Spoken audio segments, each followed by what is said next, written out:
Hello, my beautifuls. Once again, thanks for joining me, your girl Iris, on another Critics Collective. Today, we are going to be talking about The Kardashians Season 7, Episode 2 this week. But before I dive into it, I just want to say it is a beautiful morning here in South Florida. I would say that I am in my Florida room this morning. I got up super early just to enjoy this gorgeous morning. I mean, the light is like killing my eyes a little bit, but it's a beautiful morning. So, sitting here in the Florida room, enjoying the sunrise. Now, to dive into the episode, I did have to take some notes on this one, you guys. I did have to take some notes. So, in the beginning of this episode, where they're still at El Dorado, they're all sitting having dinner, reminiscing and stuff like that. At the end of the first episode where they show that Caitlyn comes in and is like, I bought it. I was like, I thought that was actually going to be a surprise for the family.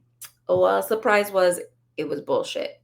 She was joking, which is all fine and dandy, but I thought it was kind of funny when she was like, you guys, I couldn't afford this place. Like, why not, baby? Why can't you afford it? Hmm.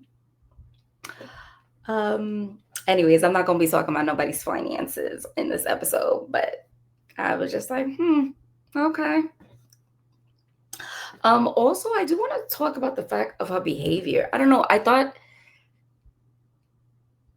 feel like she was trying to be haha funny with everybody, but like her behavior was a little like awkward with her interaction with the entire family. Um, I feel like she felt uncomfortable, you know, like, and it's weird because, Caitlyn had been with this family for so many years. The Kardashians saw Caitlyn as a second father, when she was Bruce, of course. Not saying that they don't still see her like that, but, it's different now. But I don't know. I just feel like she felt uncomfortable and she was trying to like lighten the mood, and it wasn't working for me. It really wasn't. Um, and I don't know. She looked like exhausted and like a little, I don't want to say, I don't want to be mean. She looked a little run down a little bit. I'm hoping everything is okay, like health wise. But yeah, she looked like she going through some things. Um, well wishes to Caitlyn, hoping everything is okay. But yeah, she did. She looked a little exhausted to me. I was like, all right. Okay. Now, next thing with this episode that I just want to do just a quick mention, Khloé and the fish. Like, she was tripping so hard. Like, I understand some people don't feel comfortable with, the head still on the fish, whatever, that's fine. You could have just asked the chef, hey, listen, can you just cut off the head and fins? But she was just acting a little too much on the fish. It's fish. Relax. It's gonna have a head. It happens. Just ask for them to cut it off. Keep pushing. It's not that serious. Um, okay. Now, one of the biggest things I want to get into with tensions rising in this episode between Kourtney and Khloé. Um, I feel like Kourtney has a miscommunication with a lot of people.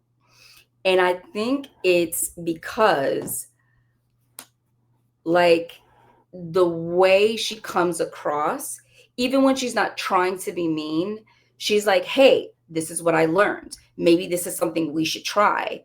And like, in this episode, when she's talking about the whole like, oh, with TVs, the kids shouldn't have TVs in this room. Hey, it's something I even like. She mentioned it's something that she even needs to do, right?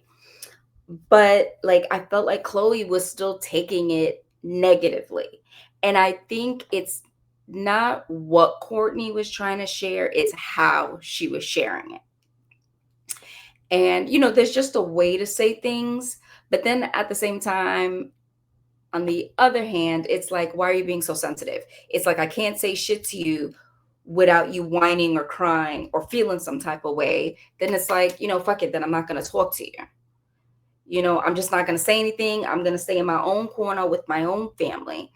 So, like, I kind of understand a part of why Kourtney has been more like, oh, I'm married. I have my own immediate family now. I have a baby.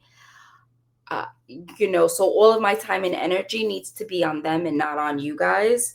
But I think a part of that is because I feel like every time she shares something, there's a problem or like it gets turned into a problem. And not that either side is innocent, because like I mentioned before, like the way she comes across or the way she shares it sounds, kind of stink.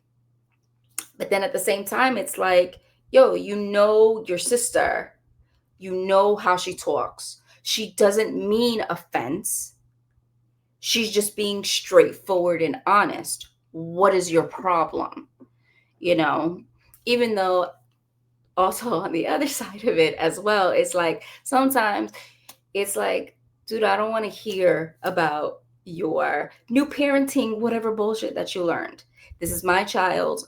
I'm going to raise my child the way I feel. I don't give a shit what you got to say, what the doctors have to say. If everything is fine and copacetic and my kids are happy and healthy and there is zero display of any neurological disorders, leave me alone, because I don't care. I really don't. So there's just so many sides of it, but I do feel like a part of me does feel like the family is just so sensitive. Like every time Kourtney says something, and I feel like right now it's the Kourtney and Khloe show when it comes to it, and I just feel like Khloe is overthinking it. She really is, But they also have to let Kourtney know, like, hey, like, I understand what you're saying, and I feel like this is great information that you're sharing with me, but I feel like instead of sharing, you're just telling me what I need to do. I mean, Kourtney can't read your mind. You need to also be honest and let her know, like, hey, I guess it's just how it came across, but I do understand what you're saying. And I love you enough that you think of me when it comes to things like this, because you want all of our children to be happy and healthy. But of course, I guess if there was no tension, there'd be no show. Okay. Now, they gave us a little bit of glimpse of Kim and her new show, right? With Glenn Close, Niecy Nash, Sarah Paulson. What killed me out of that whole scene was Kim has never seen Fatal Attraction. That is crazy. Who the fuck hasn't seen Fatal Attraction? That is like one of Glenn Close's je ne sais quoi type movies. Like, she was so good in that. So it's like, how have you not seen this movie? How have you not seen this movie? That is crazy to me. But I love that they're going to do like a whole movie night. So we'll see how that comes, in the next coming episodes. But yeah, that was crazy. Okay, now Kourtney and the TikTok with Alabama. I do not blame Kourtney for feeling the way she did about getting the recording up and done. Like, if I'm here, I'm ready, all the staff is set up, like, oh, wow, you're missing what, one camera person? Give me a fucking break. It's a TikTok. Let's get this done. We could do this with a cell phone or a camcorder. Just showed my age, but whatever. Like, come on. And that's exhausting. Like, when people aren't, that you're all there to do the job. And I understand things come up. I completely understand.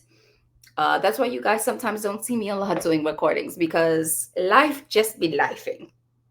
And it's like, damn.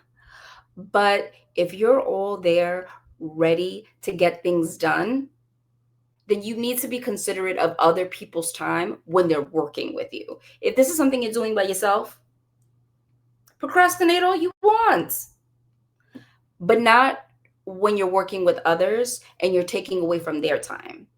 And Kourtney had every right to be a little frustrated, talking about, hey, I have a child, I have to breastfeed, I have other children I have to feed, I would like to have dinner with my husband. Come on, stop being selfish. Let's get this done. I can't stand that. That's one thing. I will procrastinate with myself because I can, like anybody else. But when it comes to others people's time, I do not agree with that. I feel like it's selfish and just very like uncourteous. I don't like shit like that. I don't like making people wait. If it's something that's slightly out of my control, then okay. But it's like when you're just moving slow just to move slow, yeah, that shit pisses me off. And it's like, oh, we're missing one camera. All right, we still got this one. We'll be fine. Let's go. We'll figure it out. We work with what we got. Let's keep it pushing.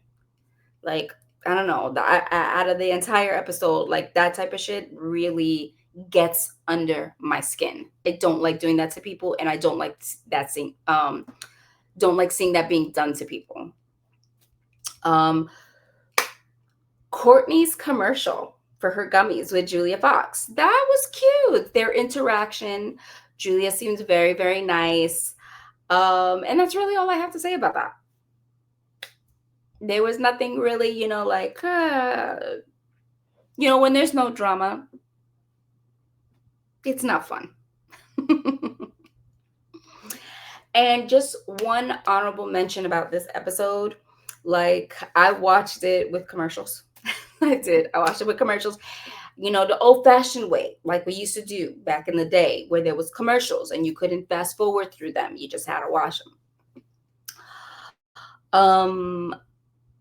I saw a lot of commercials for Khloé's Xo Perfume, and I am curious. I really want to know how it smells. I would like to check that out. If you by chance have had the chance, please share your comments about it. Like, oh, Iris, the perfume smells awesome. Or no, Iris, the perfume smells like shit. Please let me know. I, of course, do want to check it out for myself, but I like to hear what you guys think. Anyways, on this episode, there was just a lot going on. A lot going on in this episode. Some more crazy than others, but hey. We just got to see what else they have in store for us in this season. Now, once again, please like, subscribe, and comment down below. We love to hear your thoughts, especially on the Kardashians. I'd love to know. But anyways, thanks you guys once again for joining me on another Critics Collective. Please enjoy your day. Love you.